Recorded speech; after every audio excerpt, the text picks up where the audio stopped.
through mapping notation. So you've been given this function, and I'm going to go on the assumption that you know this would be k.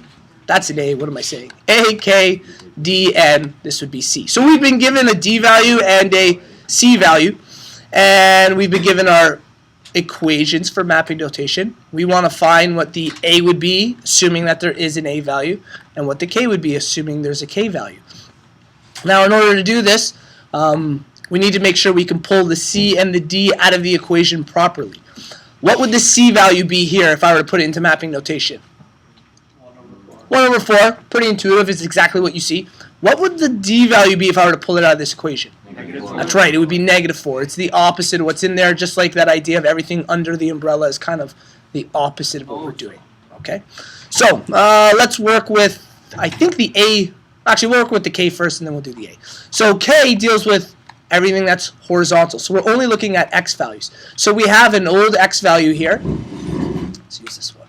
Okay? We'll call this our x old, and this is our x new. These are where the function started, and this is where it now ends up. So we got to figure out what the k value was. Well, we're going to take 8, and we're going to replace the new x value with 8. Okay. And that'll be equal to the old x value, which is 5.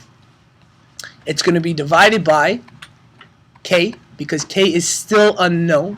And our d, like we said, is the opposite. I got a whole lot of colors going on. -4 would be the value. So what we're working with here is just isolating a k value. So we'll go over some ideas on how we can do this. First of all, we're going to move our -4 to the other side. What will it become? 12. Good, you even added it. So 4 becomes positive. 8 plus 4 is 12. 12 is equal to 5 over k. Now, these are equivalent ratios, technically. I can make this 12 over 1. It doesn't change anything. Okay, we could cross multiply. You can do something else that's even faster here. Anyone know what else we could do?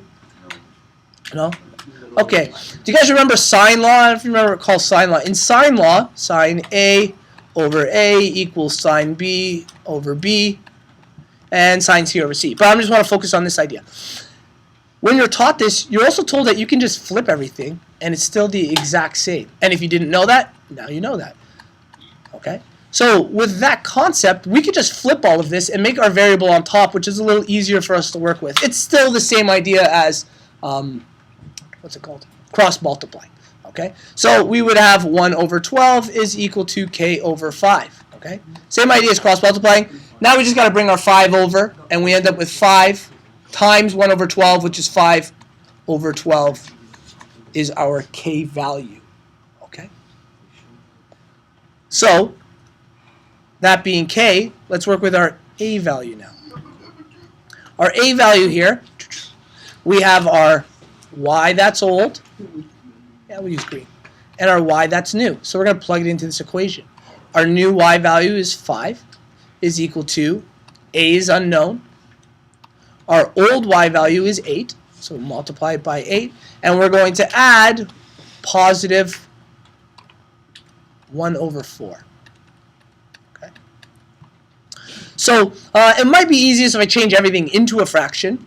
You might like to work with decimals. I'm going to use a fraction because I think they're the most accurate we can use. Okay. So when I bring positive a quarter over, it becomes 5 subtract 1 over 4 is equal to 8a. Okay.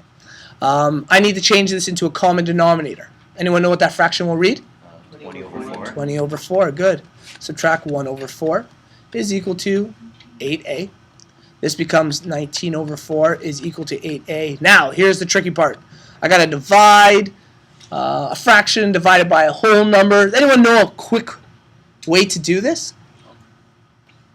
When I bring, yes? Because you're trying to isolate for a, you divide it by 8. Yep. Because you have an equal sign separating it, you can cross multiply. Yeah, that's right. You could cross multiply. In other words, all you really need to do is bring the 8 and multiply it by the denominator of this fraction. Okay? If that's confusing to you, just go through your fraction rules, turn 8 into a fraction, divide by it, do the negative reciprocal, sorry, not negative, but do the reciprocal and multiply. But this is a really quick way to do it. This is what you're going to end up with. Okay? So you get 19 over 4 times 8 is 24. And we get, 32. Thank you. Is equal to our a value. So we've now solved for our a and our k. Now, I think most of your questions probably come from